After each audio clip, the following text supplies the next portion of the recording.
Solamente hay un problema verdaderamente serio en la filosofía y es el suicidio. Juzgar si la vida vale o no la pena vivirse supone responder a la pregunta fundamental de la filosofía. Todo lo demás, si el mundo tiene o no 3 dimensiones, si la mente tiene 9 o 12 categorías, son juegos, vienen después. Primero hay que responder. Y si, como dice Nietzsche, un filósofo, para merecer nuestro respeto, debe predicar con el ejemplo, se puede apreciar la importancia de la respuesta porque va a determinar el acto definitivo. Estas son las palabras que escribe en su texto El mito de Sísifo el existencialista francés Albert Camus, 1913 a 1960, el Premio Nobel de Literatura en 1957. Habiendo escrito obras como El extranjero, La caída, El primer hombre y La peste. Antes de explicar el concepto del absurdo de la existencia, en el marco del análisis sobre el suicidio que realiza Albert Camus en El mito de Sísifo, quisiera hacer algunas aclaraciones preliminares sobre el existencialismo. Se tiende a decir que el primer existencialista fue Søren Kierkegaard con su obra El concepto de la angustia, y se incluye bajo el rótulo de existencialista a pensadores tan diversos como Karl Jaspers, Martin Heidegger, Jean-Paul Sartre, Albert Camus. El problema es que habitualmente se tiende a vulgarizar algunos de los conceptos que estos pensadores tan diversos emplean en sus obras, desde el ser y la nada de Sartre hasta el ser y tiempo de Heidegger. Es por eso que en su conferencia El existencialismo es un humanismo, Sartre comienza refiriéndose a las malinterpretaciones que hacen los católicos, los comunistas y la gente del común acerca del existencialismo como filosofía. Un católico declara que los existencialistas han olvidado la sonrisa de un bebé porque se preocupan por aquellos aspectos trágicos de la condición humana como la angustia, la muerte, mientras que los comunistas declaran que el existencialismo es una filosofía contemplativa y como la contemplación es un lujo, se trata de una filosofía burguesa que enseña a morar en el silencio de la desesperación. Jean-Paul Sartre va a defender el existencialismo de las acusaciones que hacen los católicos y los comunistas, mostrando que el existencialismo no es una filosofía que enseña a morar en el silencio de la desesperación, que no es una filosofía contemplativa, sino es una filosofía práctica de la acción. Y la tesis fundamental del existencialismo, como lo define Sartre, es que la esencia precede a la existencia.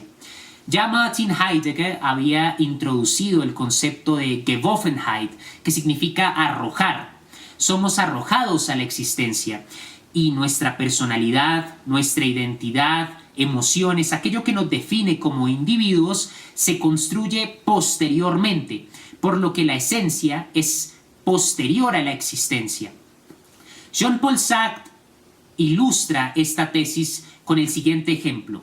Propone imaginarnos un trabajador que parte de la idea de un producto que es previa a la materialización de dicho producto en ese taller en particular, y parte de esa idea para elaborar un producto como un carro, un computador, cualquier producto imaginable. Ya existe la idea de un carro o de un computador antes de la realización de ese producto. Sin embargo, para los existencialistas, como no existe un Dios, no hay una idea de lo humano, no hay una naturaleza humana, por lo tanto, anterior a la existencia que reside en la mente del creador. Así que como no existe Dios, no hay una naturaleza humana, no hay una idea de lo humano anterior a la existencia. Cuando los seres humanos somos arrojados, lo que Heidegger llama Geworfenheit, a la existencia, depende de nosotros construir nuestra esencia, pero la esencia solo se consolida por medio de la acción. Es de ahí de donde Sartre va a argumentar a favor del existencialismo como una filosofía práctica. Pese a las numerosas e importantes diferencias entre el existencialismo de Sartre y el de Camus, Camus comparte la noción del existencialismo como una filosofía práctica, y es por eso que en el mito de Sísifo va a escribir: Si me preguntan cómo juzgar que una cuestión es más importante que tal otra, respondo que uno juzga por los actos que produce. Y dice, no he visto morir a nadie por el argumento ontológico. Galileo, que defendía una verdad científica importante, abjuró de ella tan rápido como puso su vida en riesgo. En cierto sentido, hizo bien. Paradójicamente, veo a gente morir por las razones e ilusiones que le dan un sentido a la vida. Lo que se llama una razón para vivir también es una excelente razón para morir.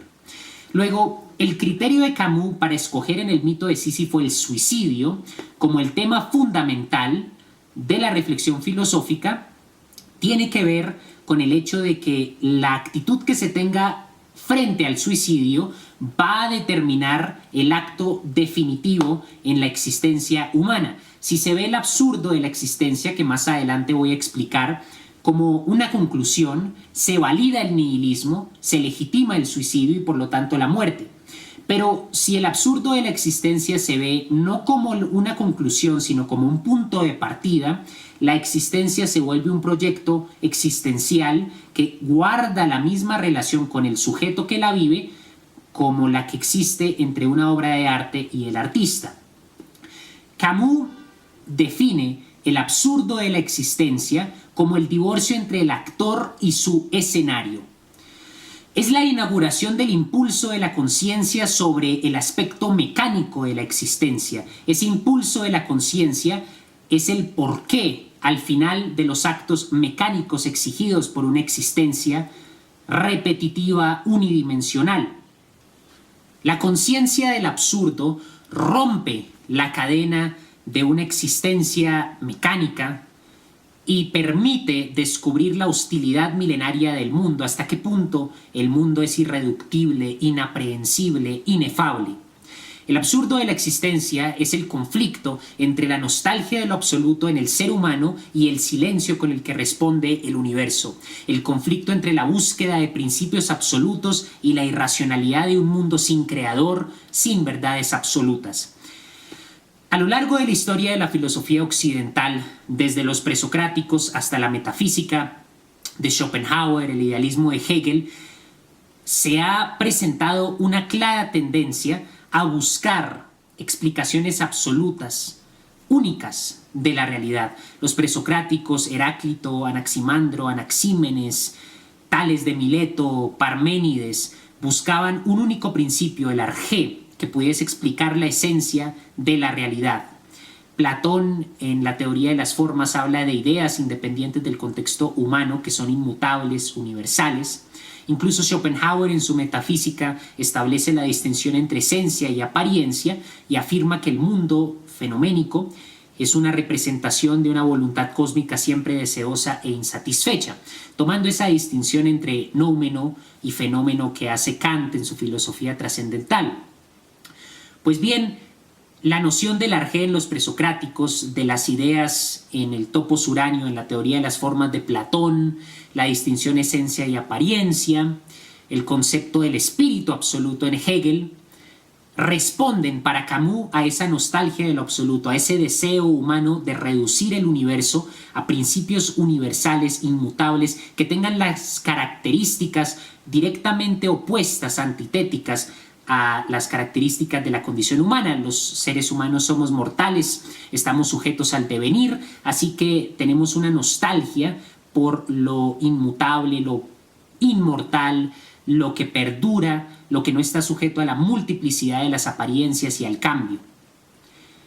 Ese conflicto entre la irracionalidad del universo y el apetito por racionalidad, por lo absoluto del ser humano, no puede aceptar el suicidio porque, como con todas las cosas, la muerte es el fin del absurdo de la existencia. El absurdo como conflicto solo se mantiene siempre y cuando el ser humano siga existiendo. El ser humano es el que interpreta el universo como absurdo. El universo en sí mismo, ya como lo señalaba Kant en la filosofía trascendental, lo nouménico es incognoscible, pues para Camus el universo en sí mismo no es absurdo, no tiene sentido, simplemente es, pero es incognoscible, es inaprehensible. La filosofía no puede aventurarse a reflexionar sobre el universo en sí mismo. Pero cuando el ser humano interpreta la muerte, el tiempo, surge el absurdo.